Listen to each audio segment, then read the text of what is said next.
Un hormiguero, un laberinto de cemento y acero entrelazados con el único propósito de encerrar las efímeras vidas que moraban en su interior.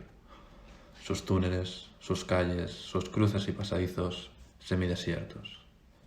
Con el segundo turno ya comenzado, todos aquellos que no estaban en sus puestos esperaban en sus casas las horas previas a la llegada del suyo. La base estaba silenciosa. El bar, más grande de lo que cabría esperar viéndose desde la calle, invitaba a entrar con un rótulo de neón titilante que había visto días mejores. Días en los que su incesante parpadeo iluminaba todas sus letras. Los primeros pasos recorrieron el ajetreo propio de un local donde el alcohol servido era barato y de pésima calidad. La barra y las primeras mesas acaparaban los sonidos propios de cualquier lugar donde la bebida tuviera protagonismo. Lugar en el que los trabajadores del último turno compartían animadas conversaciones acompañadas por jarras de aniel. Las mesas colindantes estaban rodeadas por columnas anchas, de pintura desconchada, uniendo suelo y techo. Estas dejaban tras de sí algunas mesas rezagadas, en las que el ambiente y la iluminación sufrían una trepidante caída en picado. Y allí era donde había decidido sentarse, rehuyendo la compañía que otros venían a buscar. En una esquina apartada se sentaba, alejado del resto. Para él, no era un día para beber por diversión, como no lo fue ayer ni lo sería mañana.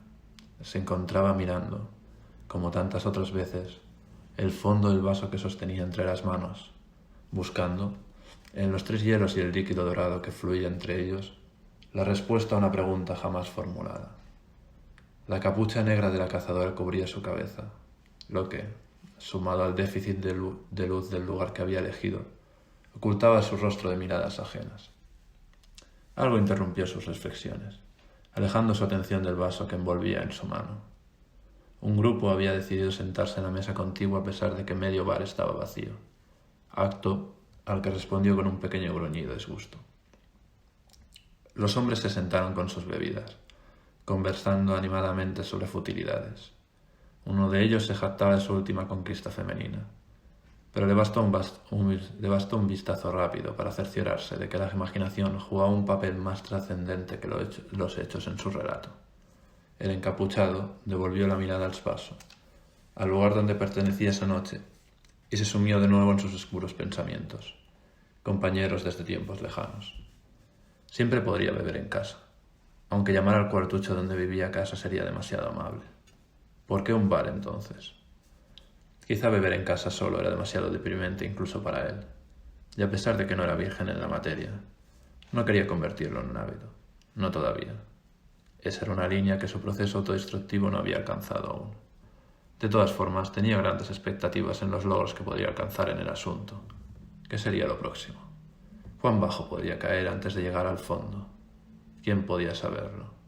Además, no había que olvidar que beber en un bar aumentaba las posibilidades de que algo remotamente interesante ocurriera. La conversación cercana subió repentinamente de volumen, seguida de risotadas generales. El encapuchado perdió el hilo y dirigió brevemente su atención al grupo. 4 hombres, 3 de ellos escuchaban al fanfarrón, que no dejaban de parlotear. Se acomodó nuevamente en su silla y suspiró un imbéciles antes de echar otro trago. Siempre había disfrutado el placer de hablar consigo mismo, actividad que realizaba a menudo, aunque únicamente en su cabeza, por guardar las apariencias. Quizás por eso no tenía la necesidad de estar siempre en compañía. El resonar de voces ajenas le impedía escuchar la que le hablaba en su interior, y a él siempre le interesó lo que tenía que decir, aun cuando ésta se encargaba de joderle la vida.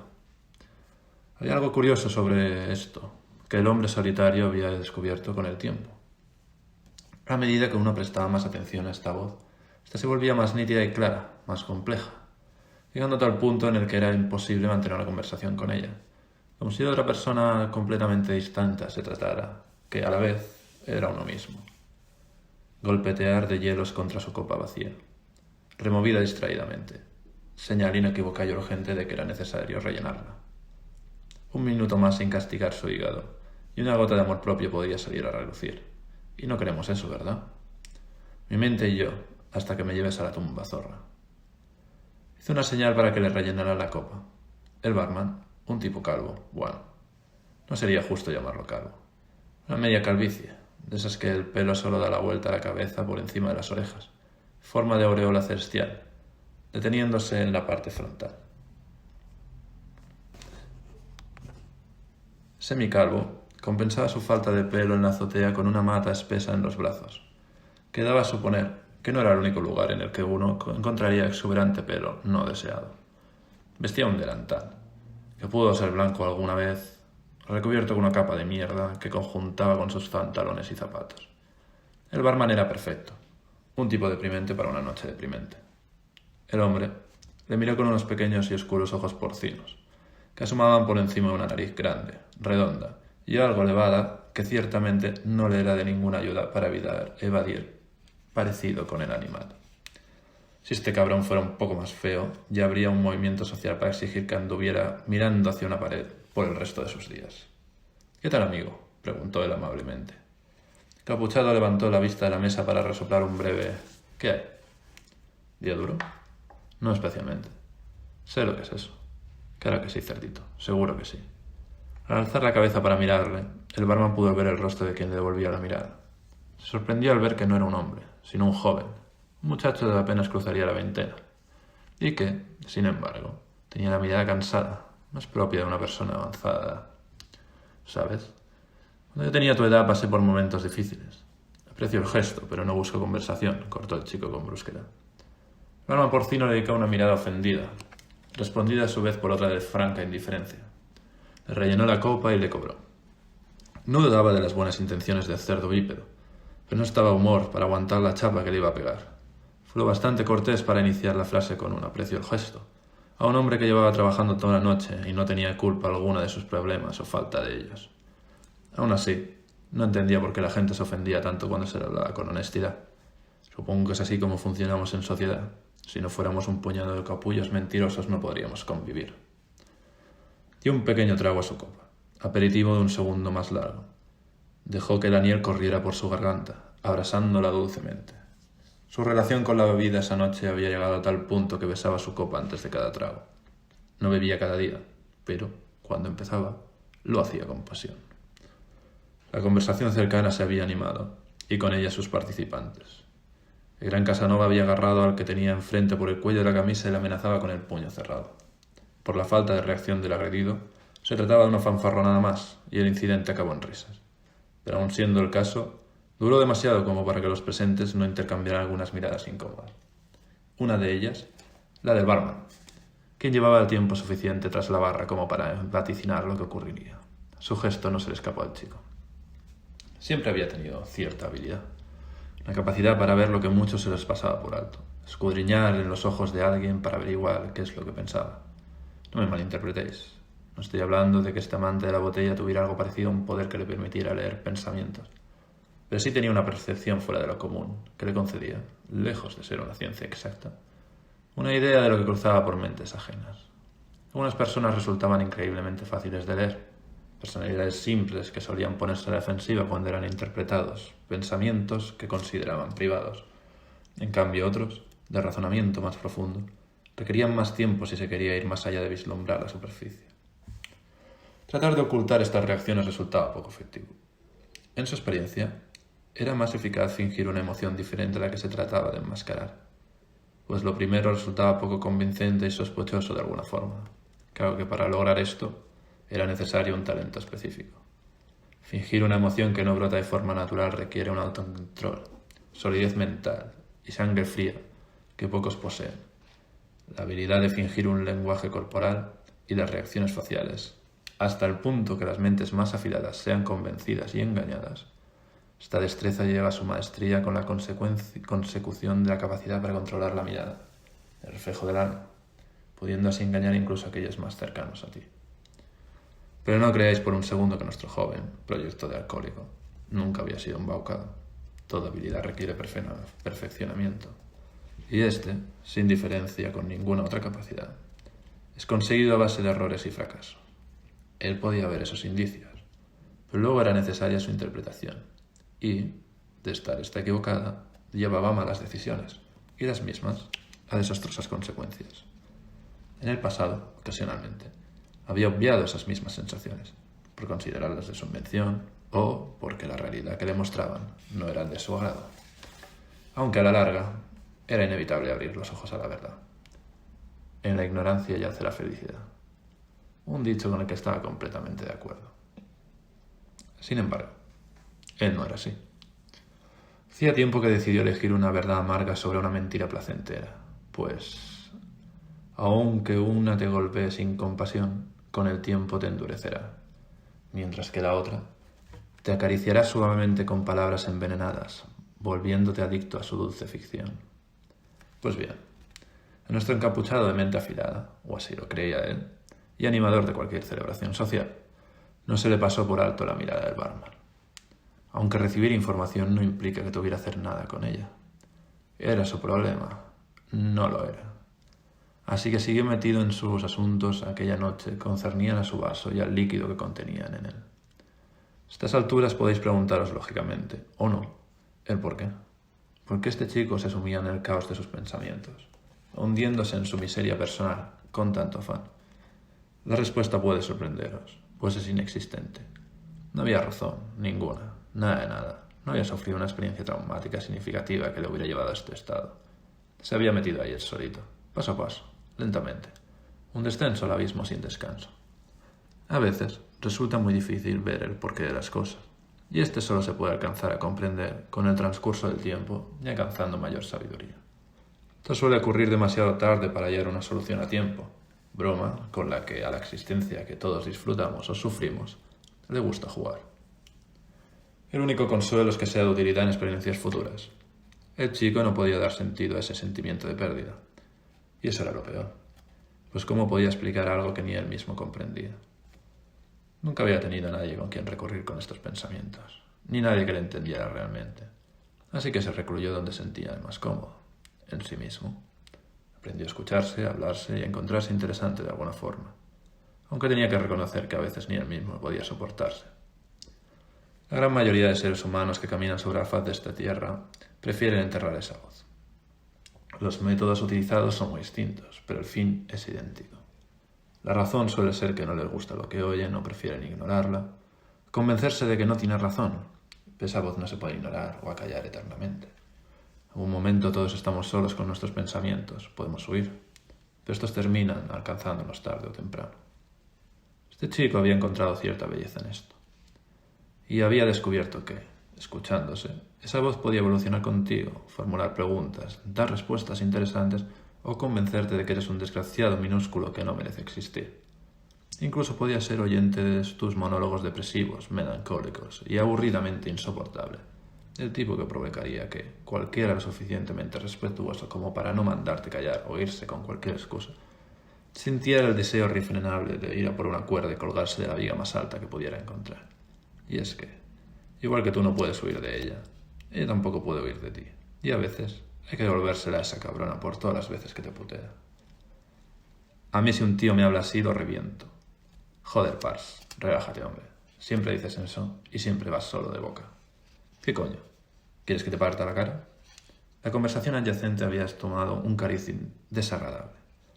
Esta vez el chico levantó la mirada, y sus ojos no ocultaron el desprecio sentido al ver al gallito pavonearse. Observó de nuevo al barman, cuya cara de circunstancias no hacía más que confirmar que aquel gallo en concreto no era nuevo en el gallinero. A pesar de ello, tampoco parecía importarle lo suficiente como para hacer algo al respecto. Se limitaba a mirar más molesto que preocupado, lo que indujo al chico a pensar que no era el propietario del establecimiento. Ten huevos a decírmelo a la cara. Pars, te estás pasando. No, estoy hasta los cojones de tus mierdas. En su escenificación, Pars se levantó rápidamente, cerveza en mano, y dio un par de pasos tambaleantes. Su embriaguez había alcanzado un punto donde ese veloz cambio de posición apenas permitió a su capacidad psicomotriz restablecer el equilibrio a tiempo. ¿Te crees mejor que yo? ¿Te ríes de mí?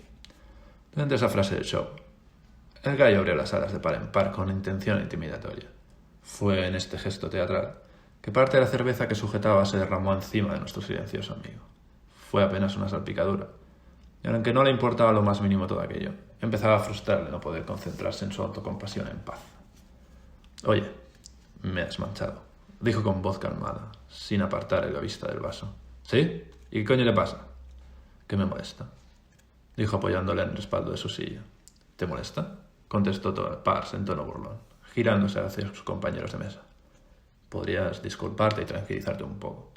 Sé que estás pasando un buen rato con tus colegas, pero empiezas a estar demasiado nervioso. Relájate. ¿Que me relaje? ¿Solo sabes utilizar frases interrogativas? La cara de Pars se escuadró de rabia, y el chico pudo ver cómo dos de sus amigos se incorporaban en sus sillas.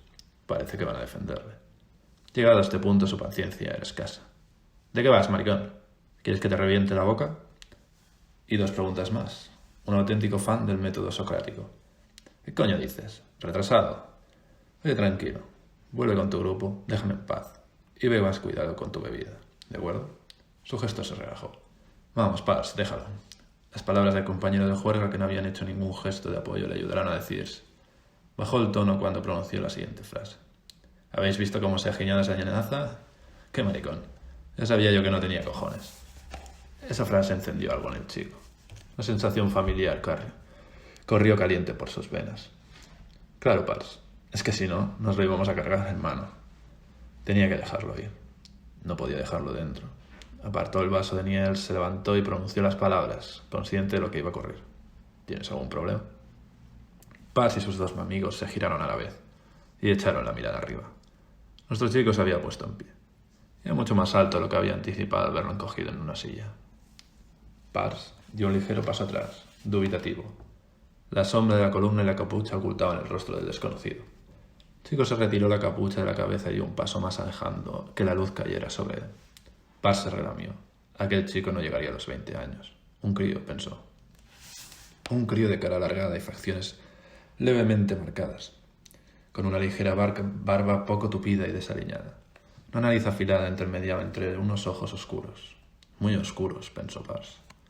Bajo la tenue luz del bar, aquellos ojos parecían completamente negros, cosa que le inquietó.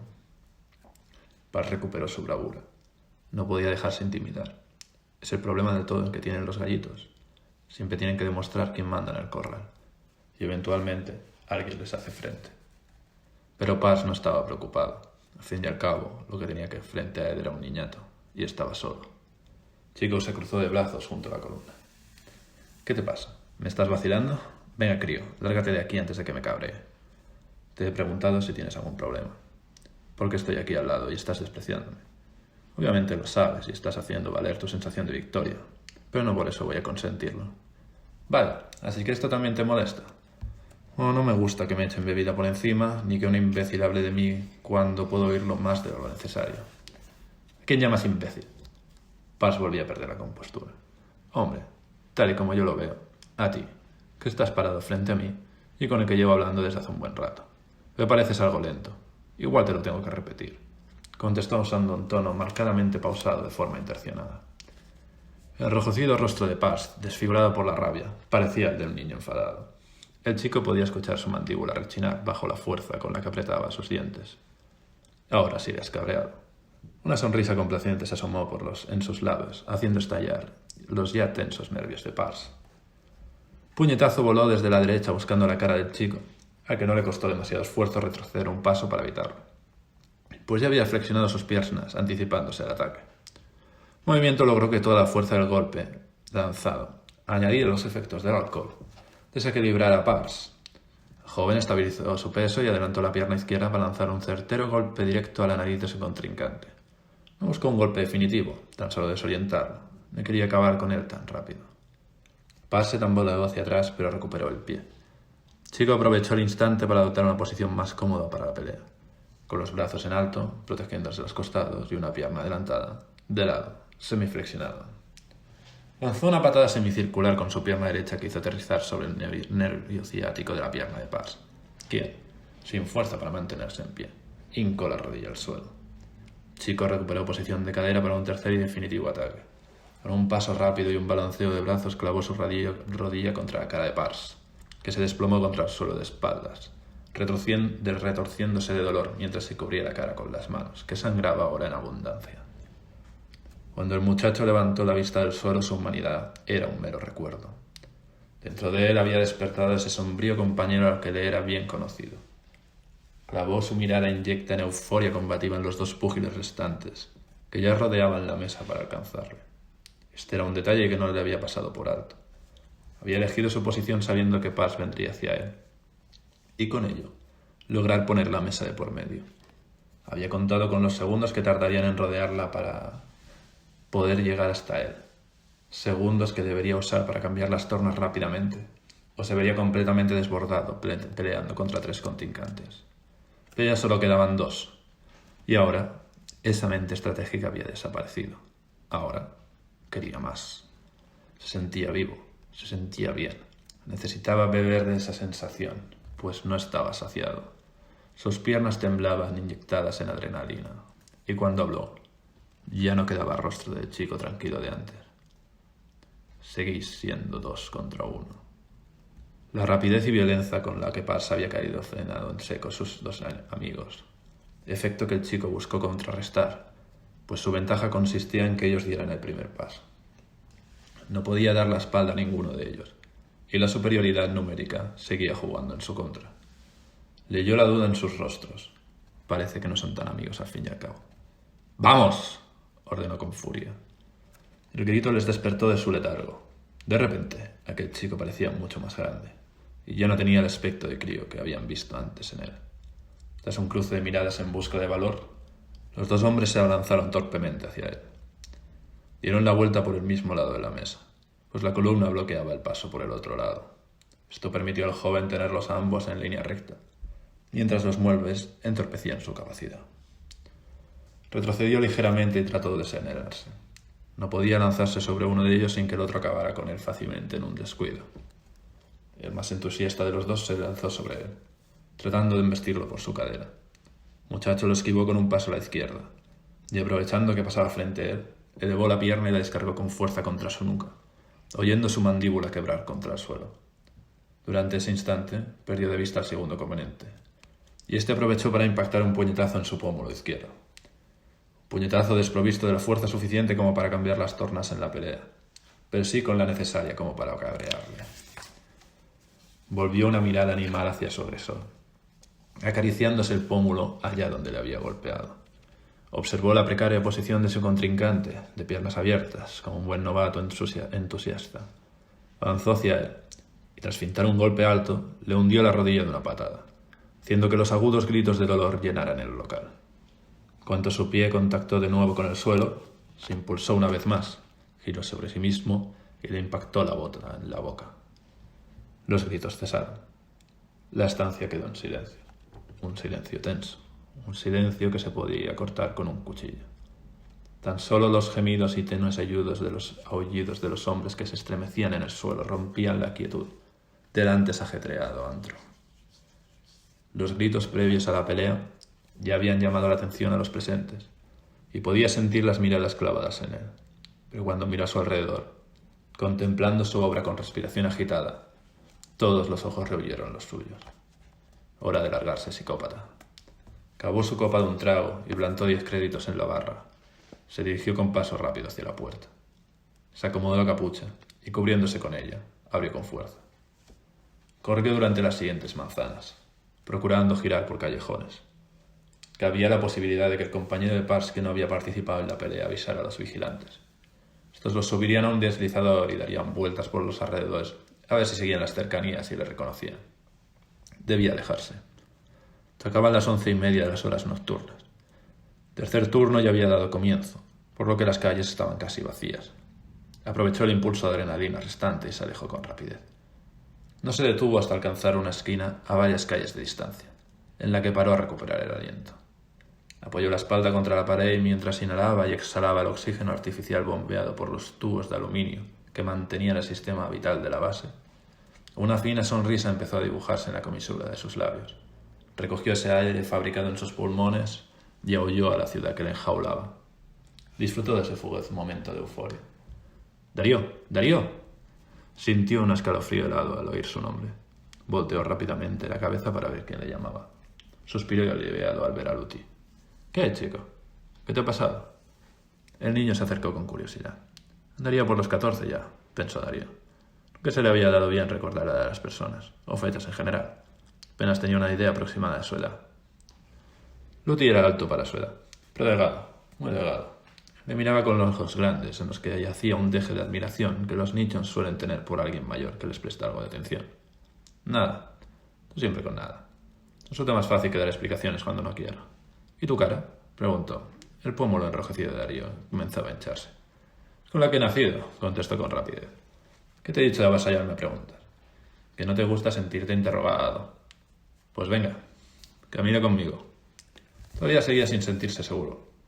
Si los vigilantes estaban muy aburridos, podían dar unas cuantas vueltas, preguntar si habían visto a alguien que encajara con su descripción. Aunque había tratado de evitar los escasos transeúntes y cambiar de dirección cada pocas calles. No confiaba en su suerte. ¿Qué de nuevo, chico? Preguntó Darío sin dejar de vigilar a su alrededor. Me he escapado a casa. ¿Y eso qué tiene de nuevo? Esta vez no volveré. Vaya, estoy sufriendo un déjà vu, contestó Darío con tono burlón. ¿Y eso qué cojones es? Vaya, esa lengua. ¿Puedo quedarme contigo? Ya sabes que no. No te haría esa putada. Pues sería la hostia, los dos juntos. No. Y no voy a mantener esta conversación otra vez. La cara de Darío se ensombreció. Y Luti supo que no podía insistir más. Luti no era un chaval brillante. En sus ojos no se podía vislumbrar ese particular destello encontrado en los chicos más inteligentes. Pero tenía buen corazón y era un chico leal. Una cualidad escasa por la que Darío le apreciaba. Caminaron en silencio unos minutos, dando algún rodeo para evitar las pocas cámaras en funcionamiento de la base. Con su suerte, seguro que sería el turno del único vigilante novato con las ganas suficientes de impresionar a los intendentes como para revisar las grabaciones. La mayoría de las cámaras estaban destrozadas, pues los niños de la base se entretenían lanzándoles piedras. Era casi un deporte, se llamaba lapidar al tuerto, y era muy popular. Unos miembros de las hermandades les daban 10 créditos por cada cámara que lograban derribar. Así que por mucho que la repararan, no duraban demasiado. Romper la cámara era fácil. Hacerla caer para llevarla como prueba, mucho más difícil. Luego resultaba un buen negocio. Vuelve a casa, Luti, soltó Darío de repente. ¿Qué? Que te vayas a casa. Pero mi madre no me deja vivir. Es lo que toca. No vas a sobrevivir sin créditos y nadie te dará trabajo. Darío sabía que esto no era del todo cierto, pues en la base había muchas formas de sobrevivir, pero no creía que Luti fuera lo bastante espabilado como para arreglárselas por sí solo. ¿Y cuándo podré trabajar? Un par de años más. ¿Qué dices? ¿2 años más soportando a la loca? La loca te quiere, y aunque sea un peñazo, no te queda otra que aguantarla. Mala suerte. Luti miró el suelo cabizbajo. Por cierto, ¿qué has hecho esta vez? Preguntó Darío. ¿Será que ha hecho ella? Contestó Luti, cruzando los brazos airado. No, ya he preguntado lo que quería. He vuelto a catear. Joder, Luti, que es la elemental. ¿Tan difícil es? No todos somos tan listos como tú. Pues te toca empollar más y punto. Deja de juntarte con ese amigo tuyo, que es todavía más tonto que tú, pero con aspiraciones a delincuente. Lo que le convierte en un peligro estúpido. Para ser un criminal también hay que tener un par de neuronas en condiciones. Joder, Darío. Siempre me tienes que dar el bajón. Yo no te he obligado a estar aquí. Ahora vuelve con tu vieja. ¿Tu madre era tan peñazo? La pregunta le hizo pensar. No conocía a su madre por mucho tiempo, y por lo que recordaba, tampoco fue un gran dilema haberse alejado pronto de ella. No había melancolía en sus memorias. Recordaba a una mujer que pasaba casi todo el tiempo fuera de casa, para luego volver y gritarla sin descanso. Cualquiera que fuera la razón que encontrara. Sabía lo que era sentirse como Luti, aunque él nunca escapó de casa. Lo pensó muchas veces, pero no lo hizo hasta tener una oportunidad que de verdad le permitiera irse por más que un par de noches. Cuanto a su padre, solo conocía lo que había escuchado de boca de su madre, quien le culpaba de todo, y aunque ella también era fuente de información fidedigna, la curiosidad perteneciente a la niñez sobre él murió tiempo atrás. Vuélvete ya. Vuélveme en casa de un amigo. Así le pegaré un buen susto. Que aprenda a apreciarme más. Eso es una cabronada. ¿Sabes qué? Haz lo que te dé la gana. Pero tu padre te partirá la cara cuando se entere. La idea hizo que Luti tragara saliva con dificultad. Su padre no solía alzarle la mano, pero cuando lo hacía, la dejaba caer con fuerza. Y un recordatorio no era lo que más le apetecía. Puede que le dé otra oportunidad. Puede que sea lo mejor. Bueno, adiós, Darío, dijo Luti despidiéndose con la mano. Darío hizo un ademán con la cabeza y siguió su camino. Un buen crío, pensó, aunque demasiado inocente por su bien. Darío echó la mirada a los caminos de luces que relucían sobre el techo de la base, recordando que él fue una vez como Luti. De repente se sentía 10 años mayor. Apartó esos pensamientos bajo la cabeza y anduvo hacia casa.